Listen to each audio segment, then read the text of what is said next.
Hello, welcome and welcome back. This is Jacob and today we are going to be continuing our narrations and some slight character voicing for Mizuki and Cerulean Arbor, also known as Integrated Strategies Theme 3. In today's video we are going to be covering the second ending, the journey towards the second ending, the person we meet along the journey, some slight extra little details as always, and then finally the cutscene that plays after the battle included of course, as always, and the 3 textual endings that you get by simply beating the ending multiple times and one time in a specific kind of way. So then, before we begin as well, I want to quick remind everybody that ending number 2 is the first ending that you can get in here that is non-canonical to the events of Arknights as a whole.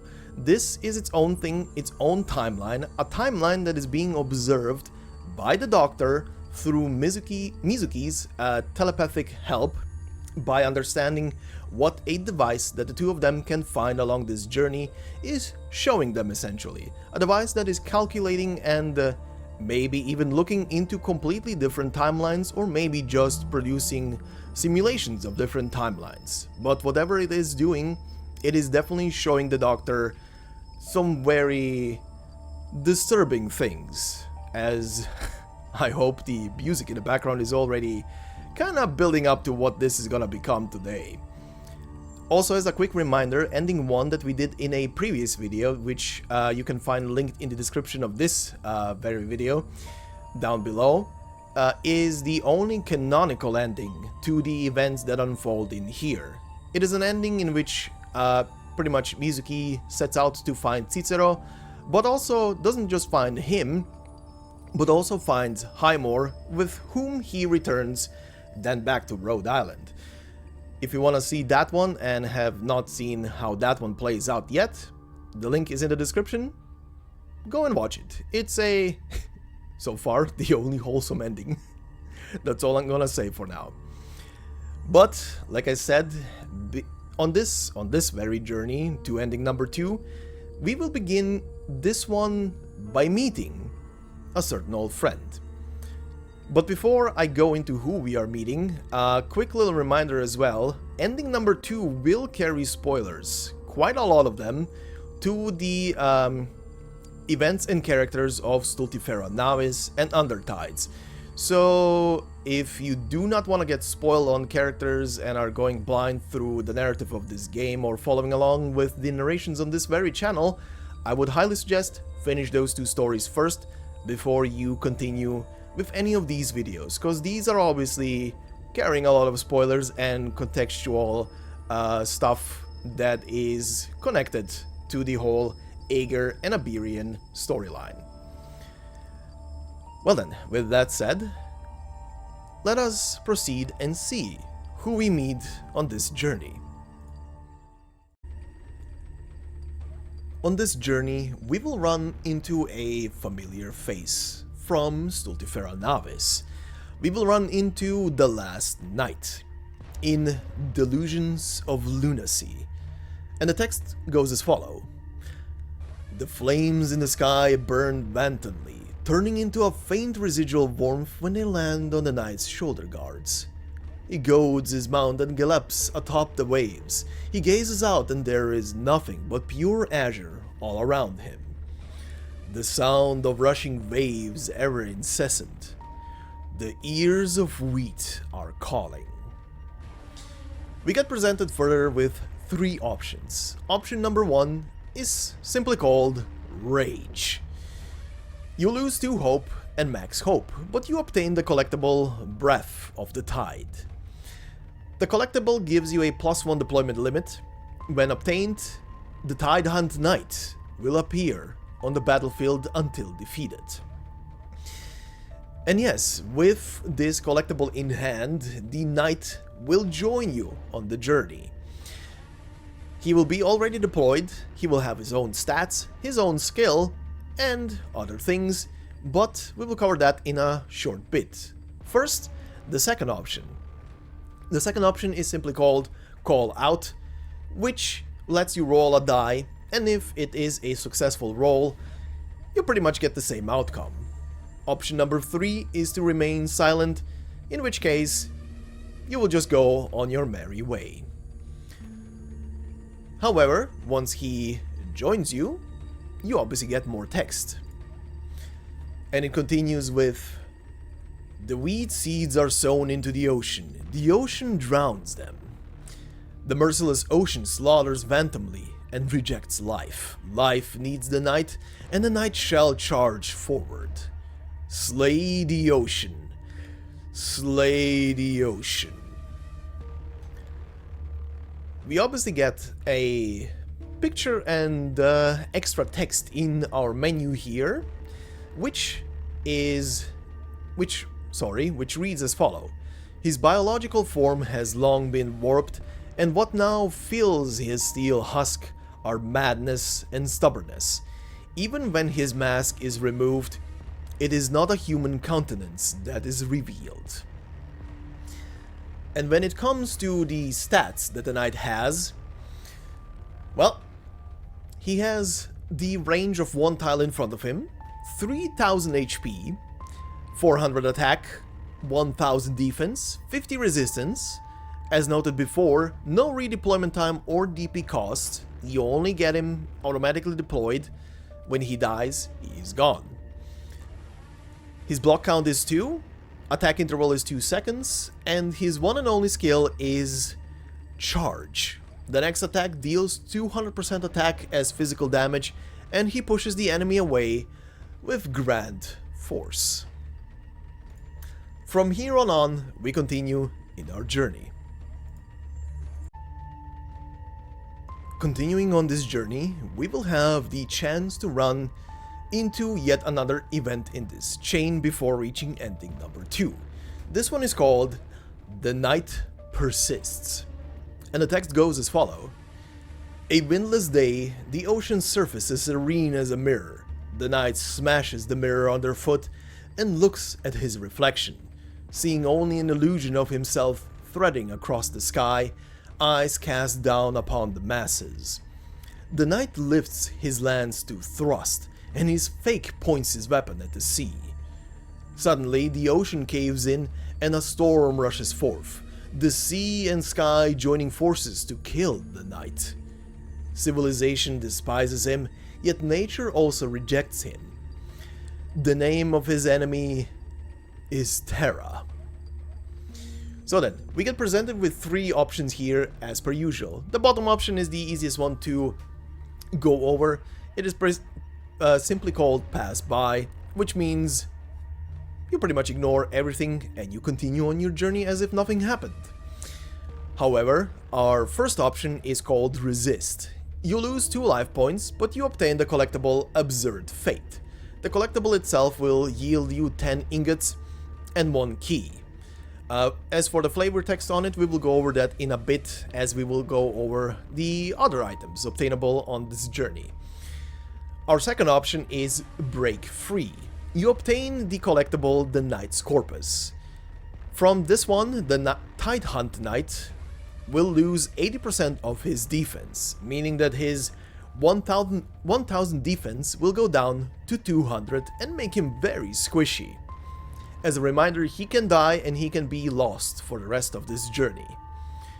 However, we have 2 separate texts for choosing either option. Choosing the first option will yield the text, "The steed neighs and the knight roars. Despicable fate does not show its face, but instead sends this shapeless servant to hinder him. But it matters not, it matters not.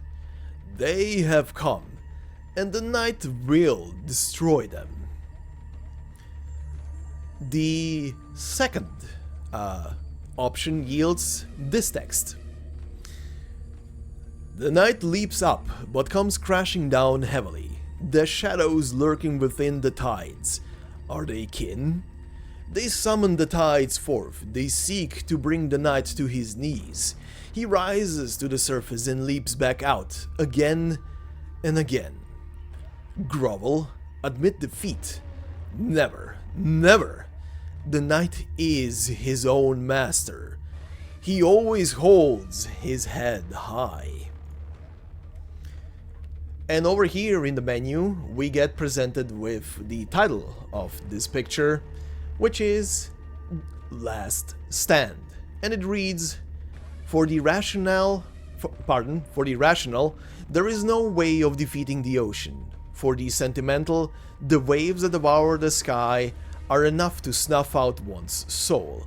For the night, the means and the end are equally meaningless. As long as the ocean exists, he will slay it. And from here on, we will go into the items and then the boss descriptions at the end. But first, our items. When it comes to the items obtainable on this journey, 4 of them can be obtained from this event chain. We begin the chain with Breath of the Tide. +1 deployment limit. When obtained, the Tide Hunt Knight will appear on the battlefield until defeated.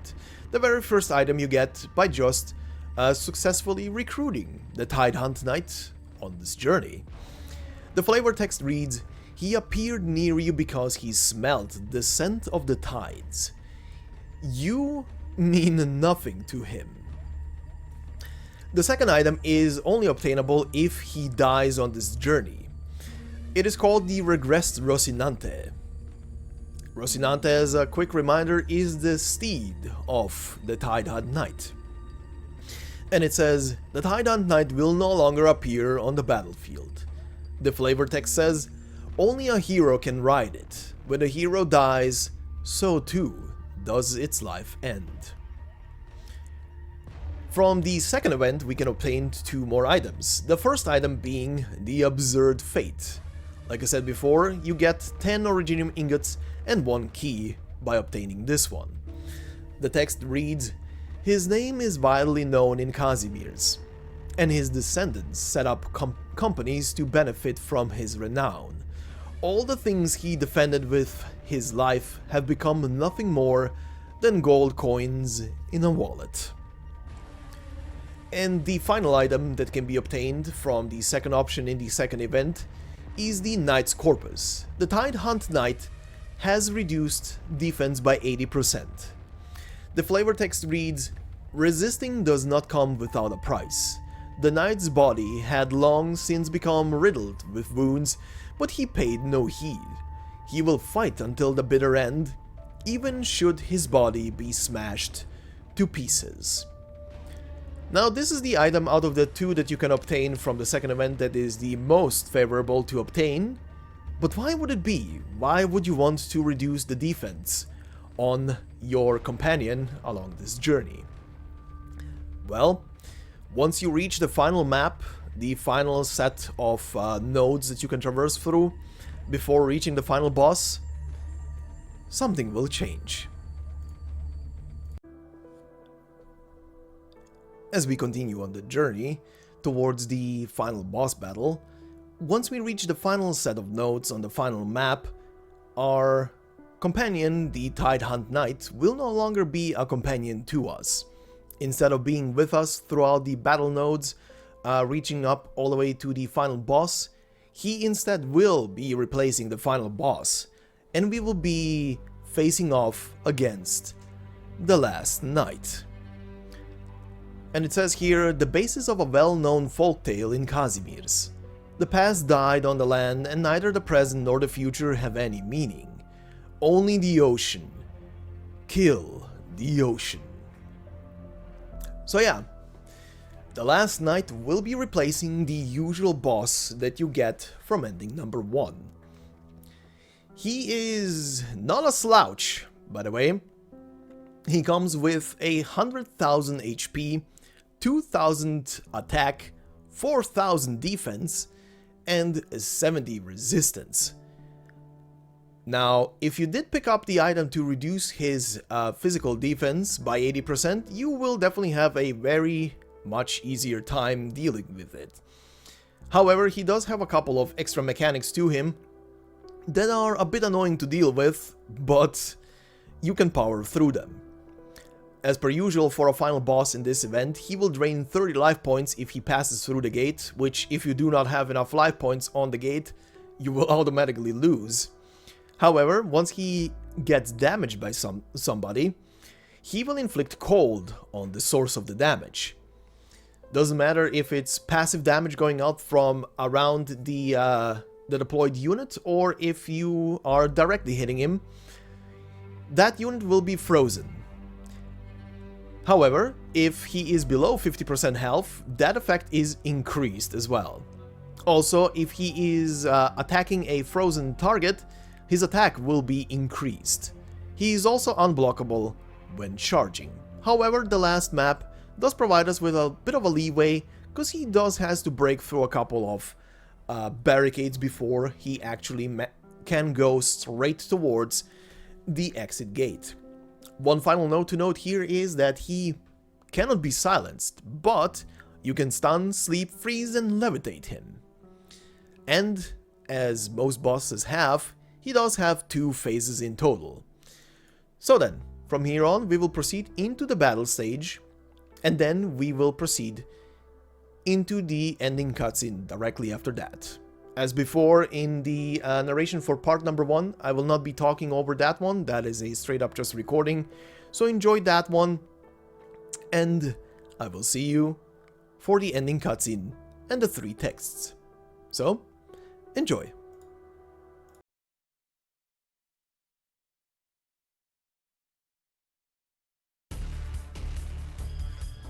みんなくれぐれも安全にね。バッタじゃあこの宴会の歌に耳を傾けて。了解した。了解した。気ぃつけ。時間をかけるつもりはない。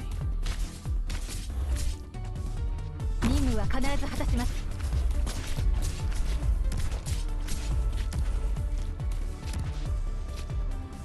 私に出会ったのが運の尽きだ。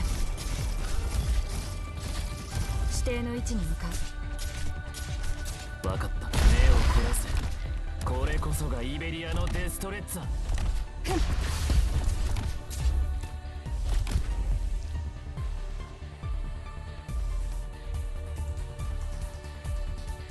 私についてきて。永遠の故郷に帰りましょう。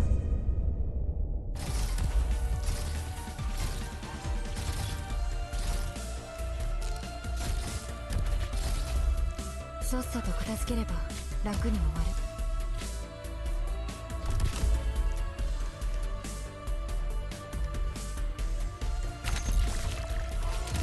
私に戦に積もる恨みはいつか尽きらん。いつでも戦線に投入してください。いい風が吹いているわ。この一撃で何を片付ければいい。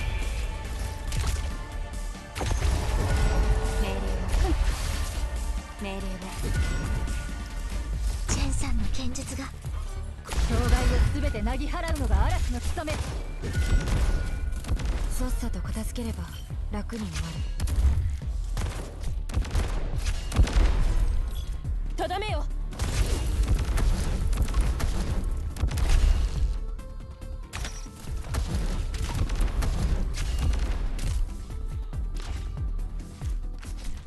とどめよ。この剣が敵を追わせ。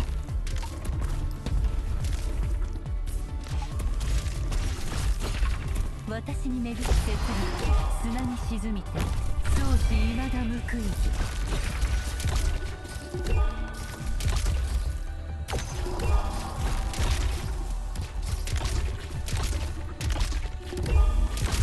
とどめよ。動き回る。そうすればお互い手間が省ける。指定の位置に向かう。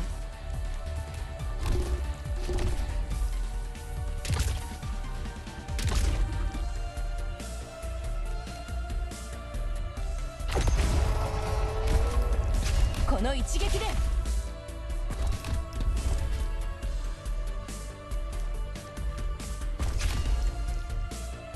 ターゲット確認。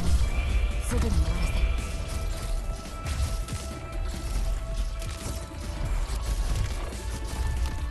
せ。いつてでも障害を全てなぎ払うのが嵐の務め。階級標目を削除すれば干渉倫理たり。こ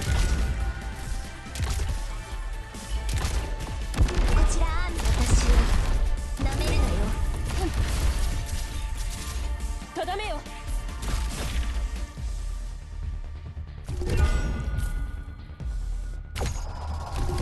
この瞬間を待っていた。指定の位置に向かう。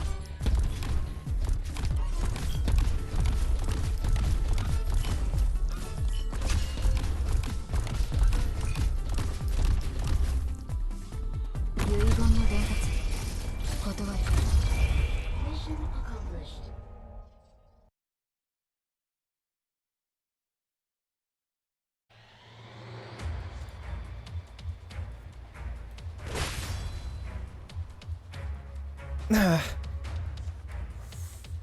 You've brought the waves.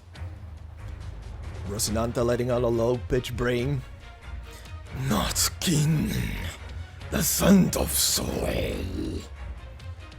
The seeds fall into the ocean, blooming into cerulean flowers. These are not the terrible waves. Rosinante's ears perk up attentively. The terrible waves!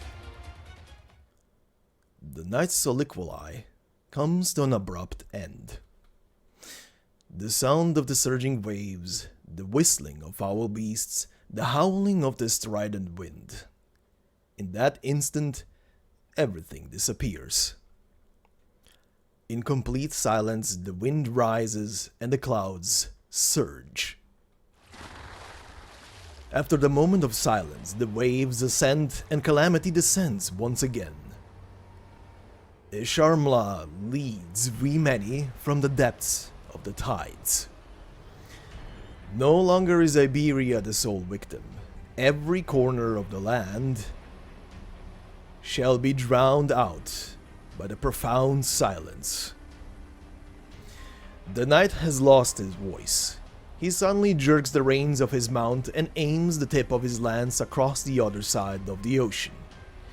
He lets out a great roar that makes his skull tremble, but when the sound reaches his ears, it is nothing more than a strange, shrill hiss. His arms are shaking, his breath becomes rapid, and Rosinante keeps shaking its head. The sea-born instinct continually pushes back against the intersign savagery. But the knight pays no heed to the cruel truth behind these psychological reactions. He is resolute in his belief that they arise from an uncontrollable ecstasy within his heart. After all, the terrible waves he has been chasing for such a long time are before his very eyes. That is the origin of his fate, the cause of the terrible waves. Ishar'mla. The knight still remembers his name. It is he who stirs the waves, it is he who drives the sea to swallow the land, it is he who speaks for the ocean. Thus, as long as this grand lifeform falls here, the ocean will forever be silent and there will be no more waves. The seawater slams against his armor, causing a roar akin to a metallic faramut stampeding across the land. The rain dilutes the taste of rust in his breath, but brings the stench of life to his nostrils. The tide tries to hold down his lance, and the currents drag him back towards the land. The whole world is holding back the night. The ears of wheat are swaying. The pomegranate flowers are calling. The loyal mount snorts, slapping the surface of the ocean with its snout in dissatisfaction. Amidst the silence, the madman guffaws. And thus, the last night leaps forth.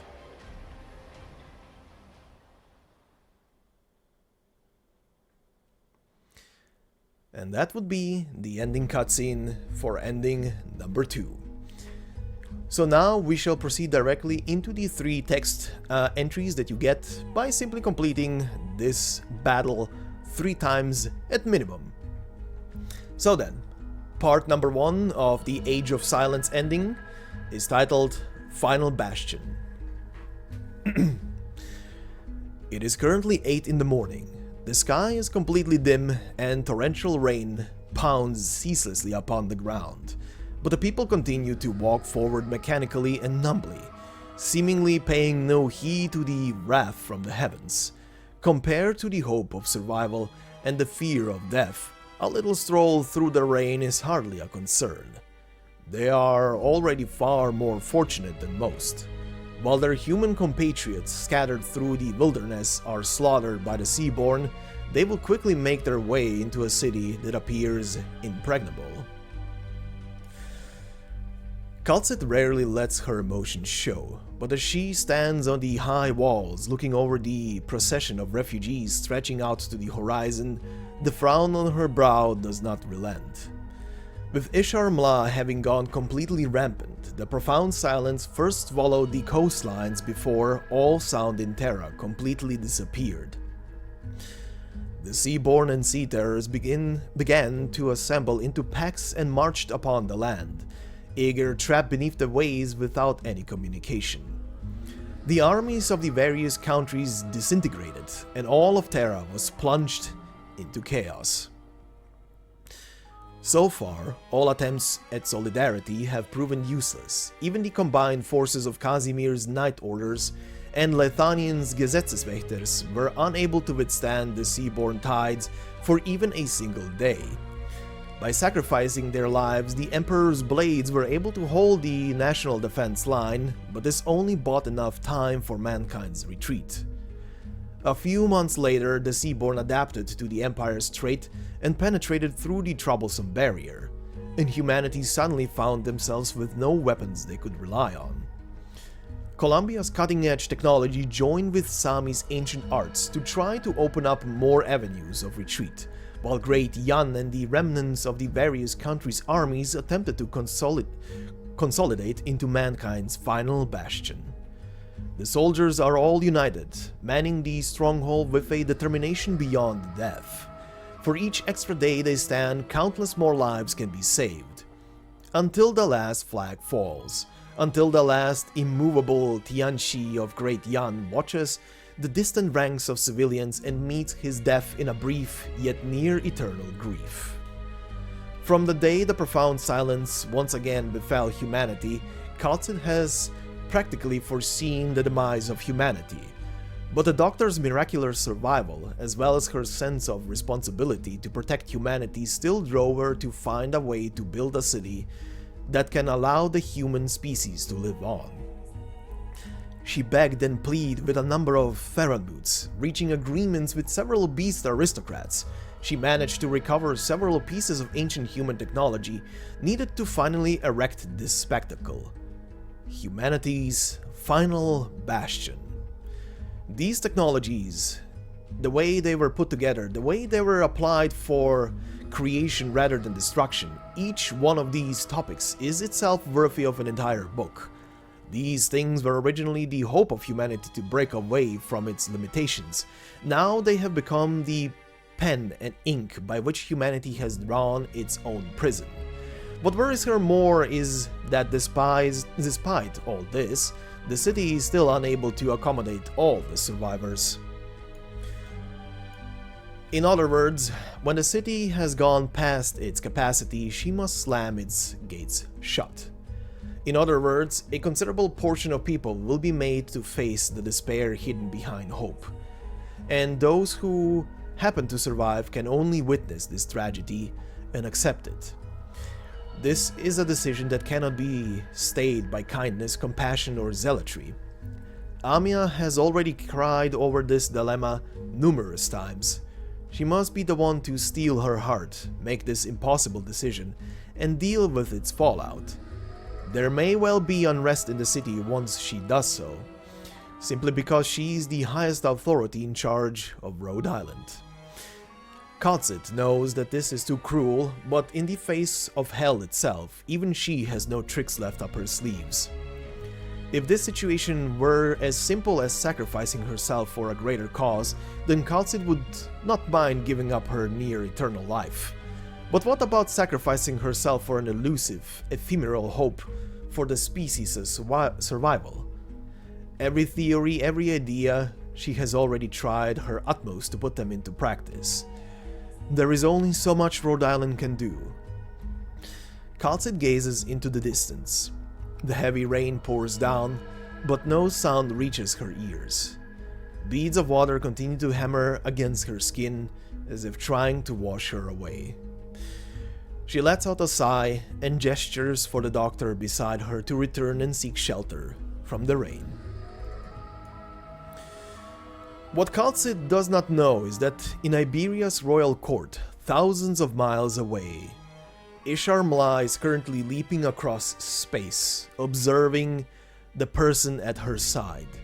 Of what little humanity remains inside her, only this silhouette seems to linger. Thus, she continues to will her swarm forward, just to reach the doctor as quickly as possible. Skadi never could have imagined that the bit of comfort she found in her personal relationship would lead to the destruction of an entire species. Until all of humanity is reduced to one single entity, an individual known as the Doctor. And now for part 2. Resistance. The last night falls before ishar'mla. The silence has descended once more, and the Seaborn eagerly march upon the land. Mizuki uses his tentacles to push the sea terrors aside, trying to protect the Doctor from harm. Now that the Leviathan has awakened and the waves claw at the clouds, to leave the Doctor stranded on a little island in the ocean is to leave them for dead. To ensure the Doctor may survive, Mizuki carries them on his back and swims back towards land. Mizuki may have been able to deal with a few sea terrors, but when the Seaborn block his way, when facing the interrogation of the entirety of We Many, Mizuki cannot help but feel the immense pressure weighing on him. How can one individual in a collective rebel against the will of the whole? ishar'mla's pheromones are delivered directly to his brain. It is his wish for Mizuki to leave this human behind. Absolutely not. The Doctor must return to land alive. Mizuki has never cared about the fate of mankind, but he does care about the Doctor. And he knows that they would not wish to witness humanity's demise. So he rejects the Leviathan, rejects We Many, and returns the Doctor back to land. He crosses the blockade established by his kin and places the Doctor upon the shore. With a smile, he tells them to report back to their companions while he fends off the Seaborn's march. They will believe me because I am also Seaborn, Mizuki says this to the Doctor. Thankfully, they believe these words and leave. Now Mizuki will finally be able to truly buy some time for the Doctor, for Rhode Island, and for humanity.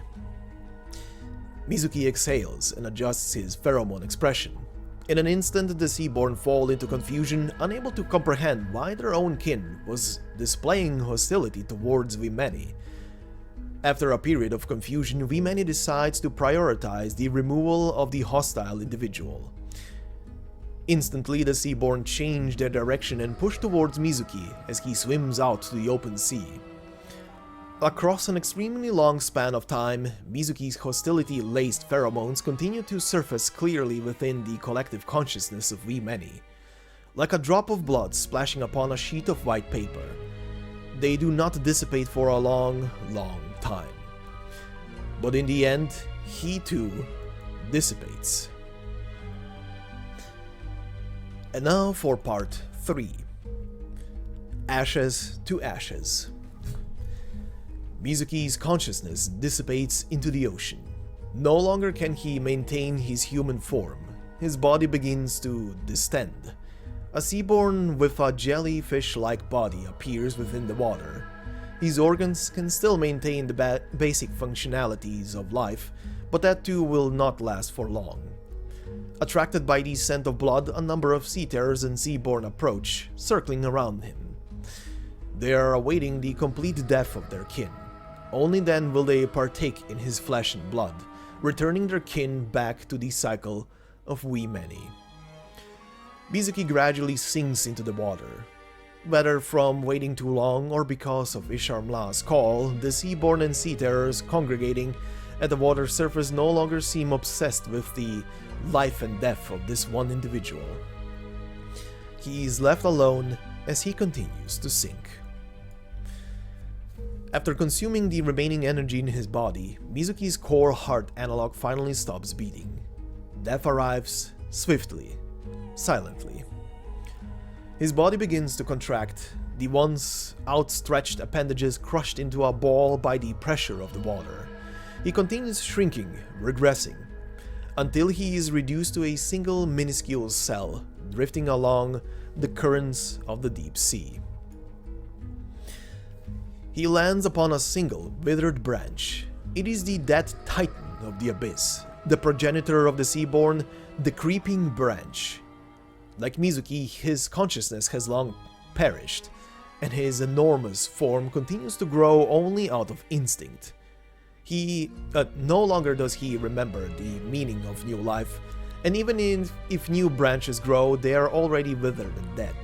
But nevertheless, this rotting giant continues to provide countless seaborn with a bite of all-important sustenance. Even at this moment, he is being fed upon by countless young seaborn. One of these newborn sees Mizuki's cell and wriggles its tail fin, trying to swallow its kin's gift. But before its mouth appendages can touch its meal, a segment of the dead branch engulfs Mizuki, layer upon layer. The young seaborn swims away. There is too much food here, and too many options. There is no need to compete with the venerable deceased for nourishment. And thus Mizuki's journey comes to an end. Years later, upon a withered branch, dark blue leaves begin to grow. Alright, and before we wrap up this video with closing thoughts and such, on this second ending to IS3, I would like to add the title and the description of the final picture we got during that final cutscene. The title of the picture is Heroic Martyrdom, and the text says, "A leap to break away from oppression, shackles, and death." And what else is to say here, besides two leviathans, two mighty leviathans, are just squaring off against each other. But yeah, that was ending number 2. Once again, I would like to remind everybody listening to this that the ending number 2 and in the future ending number 3 that we will cover in this series are alternative timelines of events for the world of Arknights. They do not have an impact outside of the Doctor and Mizuki observing these timelines through a device here on their journey. But yeah, they are their own thing. And oh boy, is ending 2 depressing as hell. I mean, what is there to say? The world is done. No matter what they did, no matter how much they invested into that final bastion, that world is done and toasted. The Seaborn won.